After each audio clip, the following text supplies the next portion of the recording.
Today we are taking a look at the question, does it make sense to sequence the Analog 4 with something else, like the Black Sequencer? Why would you do this? I mean, we all know that the Elektron machines have possibly the best sequencers out there in the market you can find in any machine. But with the latest update of the Black Sequencer, we have a lot of new interesting things and features that make this combination even better. So, what do we have here? We have the Black Sequencer with a total of 4 sequences or tracks it can play simultaneously. And we have the Analog 4 that is able to play 4 analog voices on 4 separate tracks. So in general this makes perfect sense, it's a good combination. Of course you can sequence this machine by itself with the sequencer, with the different parameter and sound locking features you have. You can have really good options to adjust probability, randomness. You can change the length of each track. So there's more than enough to sequence this machine with itself. On the other hand, the Black Sequencer has some really good features in itself too. We have 16 knobs for 16 steps per track. Of course you can go for longer and shorter length per track, up to 64 steps as with the Analog 4. But it has some nice features in terms of performance that make it maybe a little bit more performable. For example, you have these new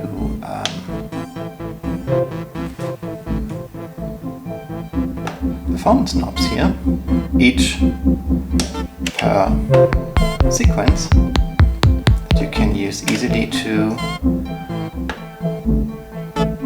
repeat notes and do fills.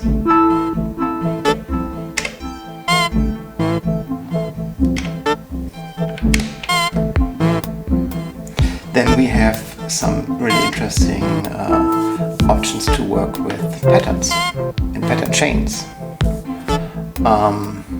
Right now I have a sequence running with 4 different patterns that I can choose from very easily. For each pattern I can see directly which notes are playing on which trigger, which is a little bit more obvious than on the Elektron devices. You can easily add tricks and adjust the notes to taste. You can also, and that's new with the latest firmware update, change the scale for the whole sequence. You can choose between different chromatic, major, minor scales, and you can set the root note with a push of a button, and then when you hit this 16th button you can apply this to the whole track. So you can change the scale always later on, which is fortunate to have. But all this makes only sense if you take a look at the next level of options. On each track we have outs for CV, for gate, and also for modulation. Let's take a look at the modulation options. This is my modulation for track 1. It's a stepped voltage that I can adjust per step. And right now I did it in a way that it somehow reflects the pattern that I'm playing. So whenever I have like a higher note, I can increase the voltage here. going to use this voltage to feed it back into the Analog 4. We have two control inputs which allow us to send control voltage. This is my input 1, and here in the kit section there's my input 2. So we can check the CV of track 2, and you see it's somehow adjusted to the sequence again. Step down here at the end, and there at in the middle section we have higher values. And then we can define on the Analog 4 what we're going to do with these values. So you can see on the second control in, I send some of this voltage to opening filters on track 1 and 2, and on the first I use it again for filters, but also to increase the delay on track 3.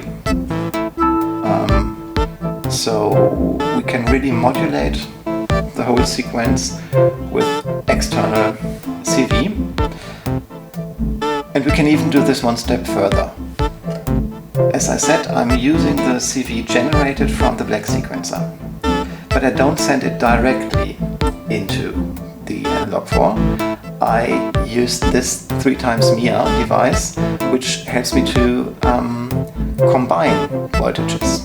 So I have my stepped voltages, and for the two control inputs I add voltage on top of that. For the first one I use voltage from the acid rain Maestro, which is kind of a voltage generator, and I'm here taking voltage out of the 6th track, and when I hold the button corresponding to that track I can see what's going on here, and this is like a chained sequence of generated voltage that is slightly changing, ever changing, and giving me different ramps in different speeds. This is mixed in the Maya with my step voltage. For the other control in, I use just a very slow LFO coming out the oct and mixing this too. So I have my voltage that is somehow connected to my sequence, mixed with an ever-changing voltage that's running over it.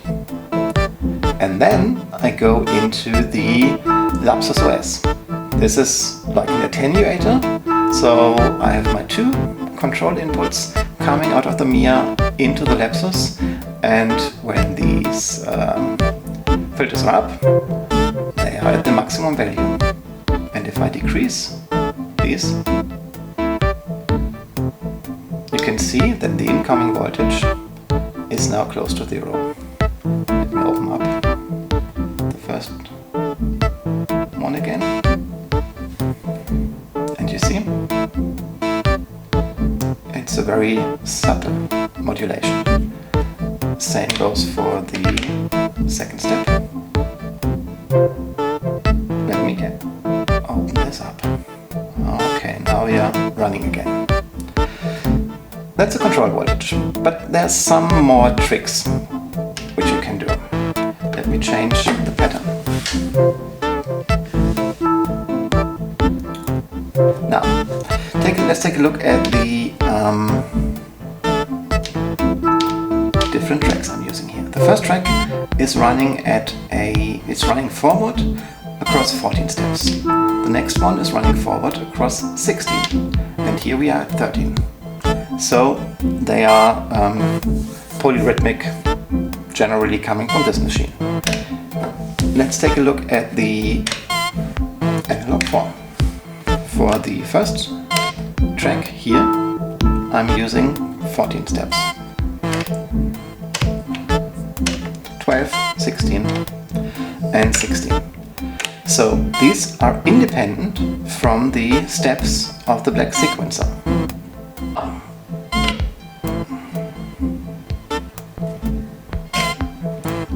let's take a look at the second track. Here we are running at 16 steps, and here I'm running at 12. I use conditional triggers to also adjust the filters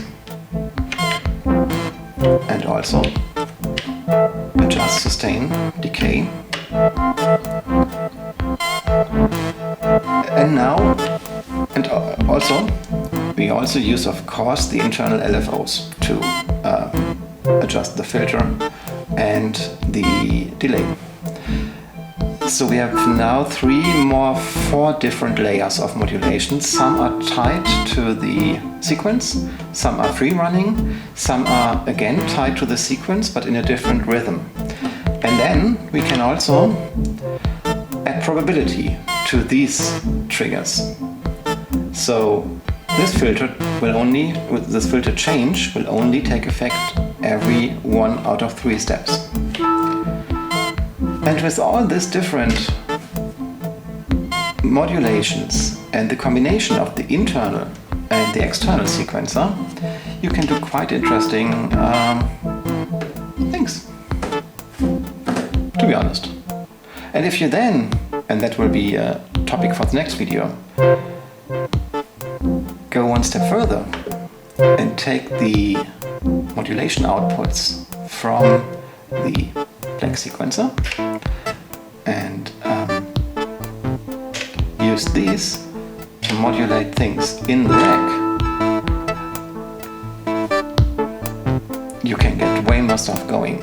For example, we can take the audio outs from the Analog 4 and send them in different filters or different effects machines, modules on the Eurorack, and have these being modulated by the stepped CV, by random CV, by free running CV, and then feed everything back into the Analog 4. Or use the